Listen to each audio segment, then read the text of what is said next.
And we are joined by our race winner, Denny Hamlin, driver, the number 20 Hisense Toyota for Joe Gibbs Racing. We also have crew chief Chris Gabehart, and we also have with Joe Gibbs Racing, Mr. Steve D'Souza. Let's start with you, Denny. Your race today with William Byron in the final laps. Please walk us through that incredible battle you had there with the 9-car. Yeah, it was definitely more interesting than I was hoping the last 16 laps would be.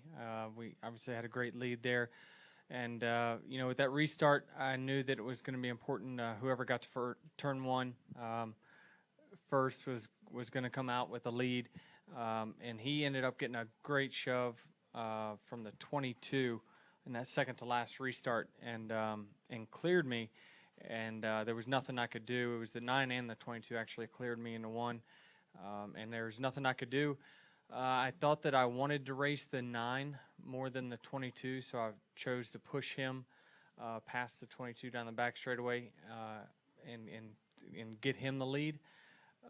But his car was really good in late in runs, and obviously we had one more restart. And we just drag race all the way to 1. I got a push from the 22. He was getting pushed from the 1. We were banging doors into turn 1. And I tried to hold it wide open through 1 and 2 on the bottom, but I just got a little bit loose. He was able to clear us, and I knew from that point it was all about just hanging. I needed to have a perfect 3 and 4 to make sure I could draft up to him up the front stretch, and that's exactly what I did. And put him in somewhat of a bad aero spot there by showing my nose a little bit low, and it just got him a little bit loose, just enough for me to get beside him. And the crazy part was we went so low down the back straightaway that there was dust and stuff flying off the tires. And when we went into turn 3, we almost wrecked because we had so much trash on our tires. And I think that was key for me because he had just as much trash, and he got up the racetrack, and I was able to hang on his left rear quarter panel by an inch or two, and that gave me the advantage I needed. I knew once I came off turn 4 on his left rear, a little bit behind him, that we were going to be in front by the time we got to the line. Chris, congratulations on the win today, and you obviously had a fast Toyota Camry out there. But when it gets down to a final lap situation like that where you have 2 guys going for it to win, what's it like for the crew chief being on the box and being an observer of that as it comes down to the finish? Well, you guys just heard that, right? That's play-by-play from a pro. So today, super glad to have the experienced guy in the seat, because William Byron with years will gain that, but a guy like Denny Hamlin's able to think through every second of that at 190 mile an hour and know exactly where he needs to be at each second, and that's why we were here today. We had a fast car, and I think we were going to win it either way, but when it came down to experience at the end, I'll take him all day long. Steve, this is the 3rd consecutive win here at Michigan International Speedway in the Xfinity Series for Joe Gibbs Racing. How satisfying is that for you? Well, obviously, we're very satisfied. It doesn't come easy, any of them, and to have a day like this, it was a special day, obviously, when you get to see the close racing. That's what we're looking for and the fans like, and it was just great to see it come from behind and Denny hold it off, work hard, get it. Proud of all of our guys at JGR and everybody in our series, too. Did a great job today. Okay, we'll open the floor for questions. We'll start here with Reed and work our way around. I've got 2 questions for Denny. Reed Spencer with NASCAR Wire Service. I guess, was it nice to get a break for a change? The first caution you clearly didn't need. The second one you did. And then the second one is, did you realize that he was closing back up on you when you got to the line, and how close he got?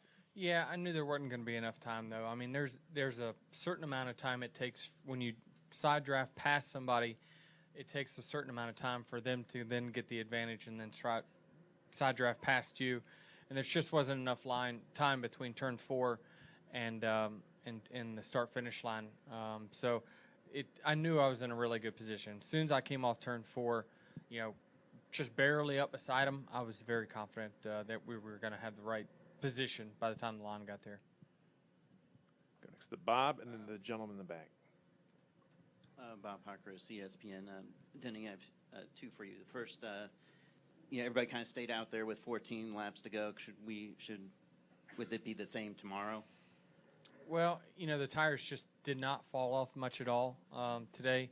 I think at most it was about 0.6 over 30 laps or something like that.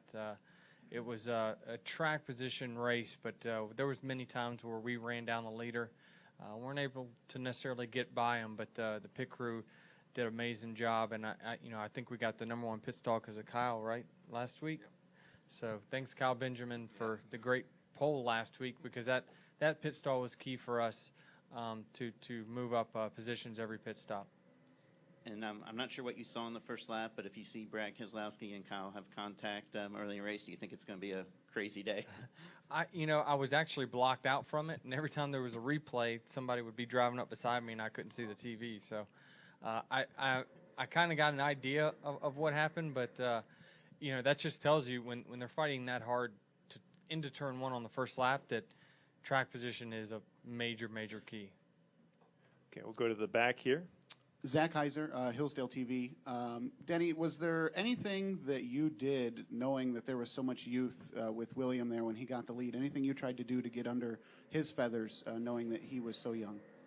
Well, no, not really. The only thing, I had to make a decision when him and the 22 came off turn 2 side by side. I actually had a pretty good run, and I either was going to try to go 3 wide or I had to push the 9 or the 22. And at that point, I thought that if I push the 9 ahead, I think I got a shot. I think I can clear the 22, which I did.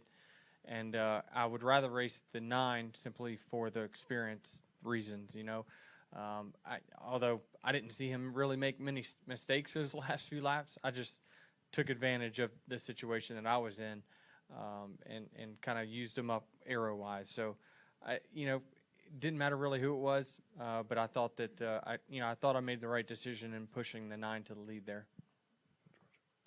George Poley, the Macomb Daily. Denny, Byron's 19.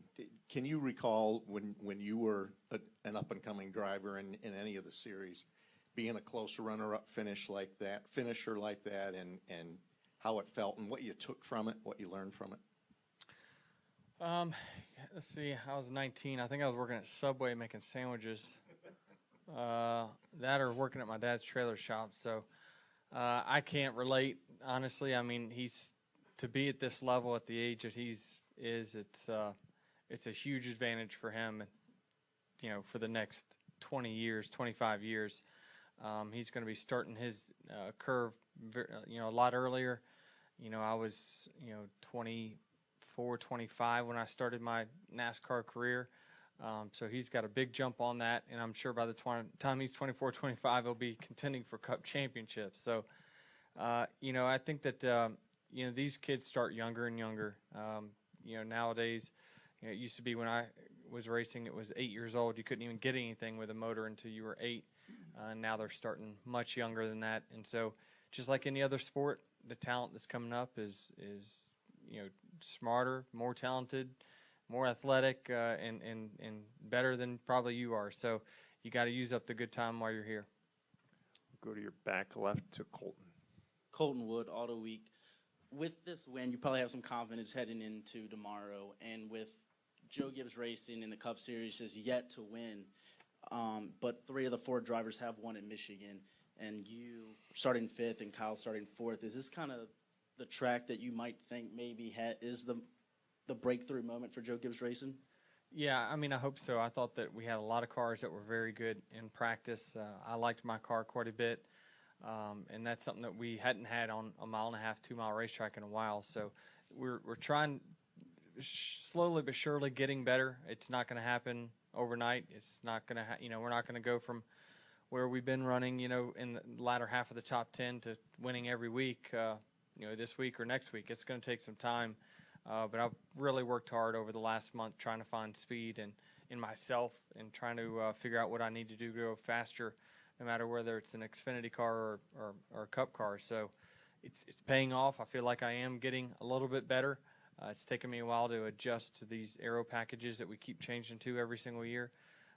And it usually is about half the way through the season where I start getting in rhythm. And so, hopefully this is a sign of good things. Do we have additional questions for our race-winning team? Let's go here to Lee. Lee Spencer, Motorsport.com. Steve, do you expect Christopher Bell to be part of your program full-time in 2018?